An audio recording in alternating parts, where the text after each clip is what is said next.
Hey everybody, welcome back to another Jackson Jet Setting Resort review. Today I'm excited to check out one of the most expensive properties that I have ever stayed at. It is the St. Regis Bal Harbour, a little north of Miami. It was a awesome use of a Marriott 85,000 point certificate. Added a few more points on top of that for 100,000 points per night. But this room would have gone for over $1,200 a night, so I was excited to see if it was actually worth it. I left behind, funny enough, a Carnival ship, the Carnival Conquest. If you like cruise content, check out the channel. We got tons of that up there. Disembarking the ship was a little bit of a mess. We were delayed coming in and held us in the theater right around the time that we were supposed to get off for about an extra 45 minutes. People were getting a little frustrated, but all is well. The marathon was going on in Miami the day that we disembarked, so Ubers were crazy expensive, and I decided to chance it with a cab. Still ended up being about $100 to get to Bal Harbour, which was pretty steep. I had one night in between two different cruises, so I wanted to find a place to relax on the beach. I do recommend this area if you're flying in right before your cruise. The area is a lot more upscale than other parts that are on the beach in Miami. South Beach obviously is a big party town. Fort Lauderdale is really nice, but this is definitely upscale across the street. They have a very high-end mall with all the shops that you would expect to see in a luxury mall. So we are driving up here and they have a really just elegant feel to the places you walk in. You got doormen, you have lots of marble and woods everywhere. They actually served me champagne when I was checking in. Fortunately, my room was not ready, so I had to wait around for that. That is one annoyance I have with Marriott, is I seem to always have to wait for my room relative to my stays with Hyatt, where I walk in the door and usually my room is ready. I've checked in at 6 a.m. many times at Hyatt's and my room is ready. Whereas at Marriott's, I tend to have to wait, which is a little annoying. But we're going to check out the beach level here. There's basically two main public levels here at the St. Regis. This level features the spa indoors, and then you walk outside and you got Atlantikos, which is the pool restaurant. It's also where the breakfast buffet is, and spoiler alert for later in the video, it is one of my favorite buffets I've ever had. It was absolutely delicious. And of course the pools, the beach, and all that, so we're going to explore all of that right now.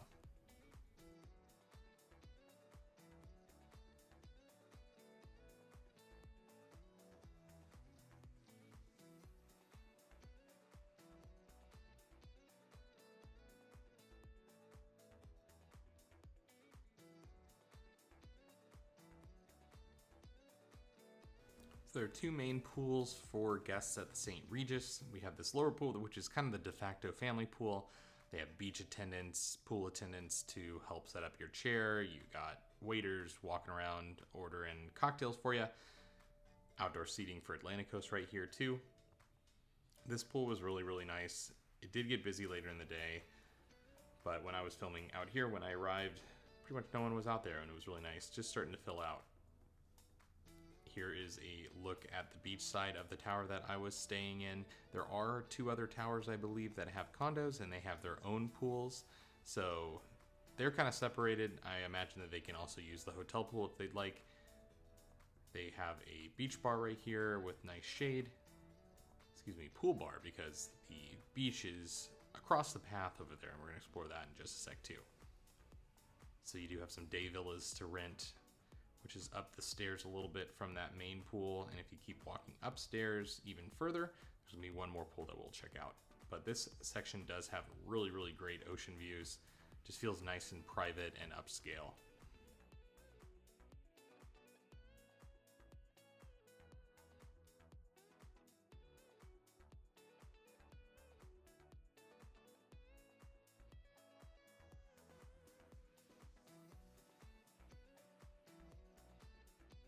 So I like having two pools because it does spread people out, especially if that lower pool gets busy. Hotel is not gigantic. There's not too many rooms per floor, but my stay, it seemed like the hotel was pretty much sold out, and later in the day, these did fill up. So it's nice to have some extra space for everyone to spread out.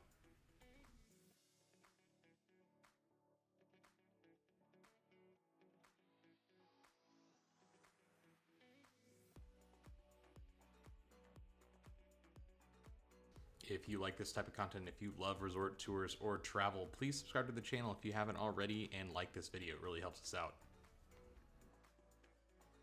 Have you ever stayed at a St. Regis before? Let me know in the comments. I've stayed at a few St. Regises over my time. Is it St. Regi? St. Regises? But I've really enjoyed my stays at all of them. I think the last one I stayed at was actually in Dubai a number of years ago. Don't often find myself in areas that has a St. Regis that there isn't a Hyatt that I have wanted to stay at. So this was a special opportunity for me, for sure. Nice little fountain here as we go and explore the rest of the outdoor areas here. Like I mentioned, there's some sunscreen that is included at the pools, which is really, really nice. You don't have to bring that with you if you're staying here at the St. Regis. They do some nice little towel designs too. Little outdoor area here to have some fun as a family. They have some basketball hoops and various other toys for the kids. This is located right next to the gate that you're gonna walk through to get to the beach area. So the beach chairs and umbrellas and the beach service, that's all included in the resort fee. So I guess that is one aspect that is included, but I feel like every single beach hotel that has beach chairs and umbrellas on the beach has a resort fee, and they include that in the resort fee. Have you noticed that I do not like resort fees, especially on a points reservation? Hyatt, Hilton, if you use points, you don't have to pay the resort fee. Marriott, you still do. So not that great of a benefit, especially as a Platinum or a Titanium member. No waiver of that resort fee, which is really sad. Overall, I love the beach area though. You can get drinks here on the beach in Florida, which is awesome. They did some nice designs in the sand. Everything felt really nice and upscale. Even though this is still a public beach, this area is definitely kind of cordoned off for the St. Regis, and they have attendants there at your beck and call, just trying to make sure that you have a great day on the beach there. Waves were up a little bit, nothing too crazy, but if you have young kids, you know, Miami Beach and the beaches around, I've always felt like they're pretty rough for families, so just keep that in mind if you're planning a trip here. So I wanted to get some exercise and use that resort fee, so I rented one of the bikes for 2 hours from the hotel. That was completely free, or part of my resort fee rather. Rode it about 10 miles round trip down the boardwalk. It started to sand near the St. Regis and then turned to pavement later. Really a lot of fun, and I was very sweaty coming back. My room was still not ready, so they actually offered up one of their day cabanas, which they reserved just for this purpose for people that maybe have a later flight. You can shower up after the pool before your flight, get freshened up. So I was able to use that for about 30 minutes. They said it was really awesome. Obviously very upscale, and these cabanas typically rent for hundreds of dollars a day, if not more. So it has a nice little restroom here and shower area and even a TV to watch some stuff if you are waiting for your room. Even an outdoor area too to do some sunbathing. I went all the way down South Beach to Joe's Stone Crab and had some paella. It was absolutely delicious. The star for me though was the key lime pie. Was not really looking to get dessert at lunch, but that key lime pie was completely worth it. And I'm probably the first person to arrive at the St. Regis via public bus coming back. It was $2 versus a $40 Uber. So I arrived via bus, and my room was ready when I got back. So that's great. So let's check this out. So nice little entry area here. They offered up some of these candied oranges too as I walked in, which is cool. Little closet as you walk in with the iron. These rooms, by the way, are absolutely massive for a standard room. I feel like when this hotel was being offered in the $500-600 range pre-pandemic, definitely worth it. $1,200 is still pricey. You gotta really impress me to make that worth it. So the first little area here in the bathroom, it's kind of you walk through the bathroom to get to the rest of the room. You have the toilet kind of separated over there, and then you have the shower area over here, walk-in shower with the rainfall shower. Lots of high-end stone covering the walls here. Really just an amazing looking bathroom area here. Some high-end products to use for shampoos and conditioners. Did notice that the St. Regis included a lot more like kind of to-use items in the bathrooms. You know, you had just a lot more amenities like high-end mouthwash, and you had just a lot of like little combs and that sort of thing, sewing kits that normally isn't included in a regular hotel room. Hair dryer, etc. under the sink here. And then a huge bathtub, which I did not use, but if you're a bath person, especially on vacation, you are covered here at the St. Regis.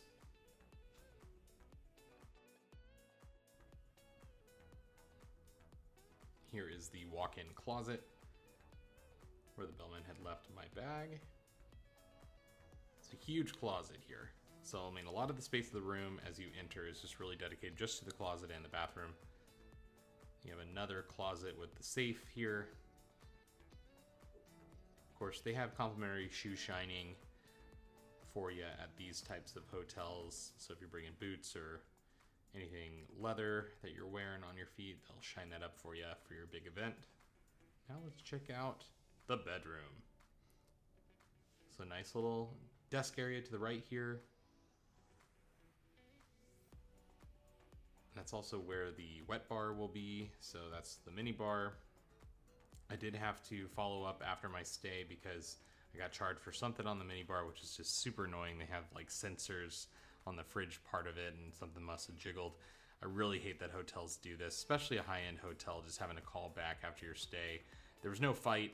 I didn't have to really explain myself. They took it right off, but super annoying for sure.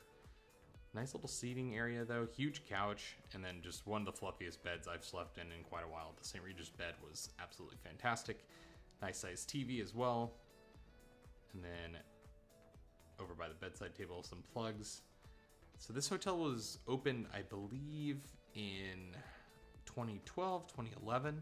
And so the plugs could use a few more plugs, I think, in the design. I think some of the higher end properties that are newly built will have a lot more of that kind of built in, but no big deal. They did provide a lot of plugs there. Nice loungers here to overlook the ocean. Loved my view. Wish it was a little bit more private if I was like more towards the front of the building and didn't have other balconies in the way. I was the last room on the hall, but had a nice view of the ocean nonetheless. I chilled out for a bit and then it was time for dinner. So the hotel has a few different options for dinner. They have a restaurant that's kind of a burger place, but they had turned it into a pop-up Italian restaurant. Wasn't really interested in that. So I headed just to the St. Regis bar, which is where they do sabering in the evenings that I actually missed because I took a nap. But they saber some champagne bottles and pass out free champagne to everyone at the hotel every single day. That's a big benefit to staying at a St. Regis. So definitely don't miss that if you can organize it. Rest of the lobby is really high end though. This is all lit by the sun during the day, and we'll show you that a little later. But just really a nice, elegant feel to this place on the main lobby floor. Here's Colameco, which was the Italian restaurant that they took over the burger place for. There was no one in there. If you're on property, you're certainly not stuck to just the restaurants at the St. Regis for dinner. There are plenty of hotels and malls and a real city nearby that has cheaper options or just maybe better options. For me, I just wanted to try out what the St. Regis bar looked like. They had a nice little sushi menu that I was excited about and kind of Asian food, so I was willing to check that out for sure. As I'm walking to the St. Regis bar, you just notice how many mirrors there are on the lobby level here and how cool this hallway looks. It's definitely one of the most unique hallways that I've ever seen, and it's a little disorienting. It's kind of hard to find your way around. Sometimes I was turned around the entire time. I was like, which way is the ocean? Which way is the elevators? Elevators were also like not really functioning that well during my stay. They had attendants there actually pressing the buttons for you because something was up with the keyed entry. So that was kind of funny. So I wanted to try out dinner. Had a beer with my fancy sushi and my bao buns. All this food was really fantastic and not necessarily terribly priced for a high-end hotel. I was out the door here for less than $60, I believe. So really not too bad if you're not like overindulging. I think that you can get out of there with not too much damage to the wallet. Next morning, really beautiful morning again. So I wanted to walk around the hotel a little bit more and see what areas I missed. One small disappointment I'd say is the gym here. It just felt a little small. All the equipment looked nice and new, and the fridge actually had Gatorades in there, so that is one high-end touch that I liked. But the gym itself, I think, could have been a little bit bigger for how many people actually are staying at the property, and just kind of felt like it was in a dungeon. On the same level is actually a business center too. So if you're trying to get some business done, you need to print out like a boarding pass. If you don't have a cell phone or whatever reason, you can do that there as well. By this point though, I had definitely worked up an appetite and I was ready for my breakfast buffet. So I was getting on a cruise later today. I was heading to the Independence of the Seas, so look out for those videos on the channel shortly. But I was ready to eat at this place because I love Greek food, and it was like a Greek-inspired buffet, breakfast buffet. They do have some to-go options though, a nice little patisserie in the main lobby that we showed you earlier. So if you're not having the breakfast included, which I had included as part of my status with Marriott, you can grab stuff there. The breakfast buffet is pretty pricey for a hotel. I think it was over $60 a person if I was paying cash. But it was a very nice spread. It had everything you wanted from a typical breakfast buffet, plus all of the Greek options, and they all seemed very fresh and homemade. I had my coffee, that was all included in my bill as well. Normally, Marriott's are gonna make me have like a continental breakfast, and then there's an upcharge for the hot buffet, not here at the St. Regis, so they definitely get props for that. So that's good recognition of status for Platinum and above with Marriott. Jesus, recording this narration makes me really miss this buffet. It's so good. So I really, really liked the service too. The service was really attentive. They just had those really fresh croissants that were so flaky and delicious. And some hot items, of course, on the buffet. But I'm going to leave you here. That was my stay at the St. Regis. Thanks a lot for watching, and we'll see you next time.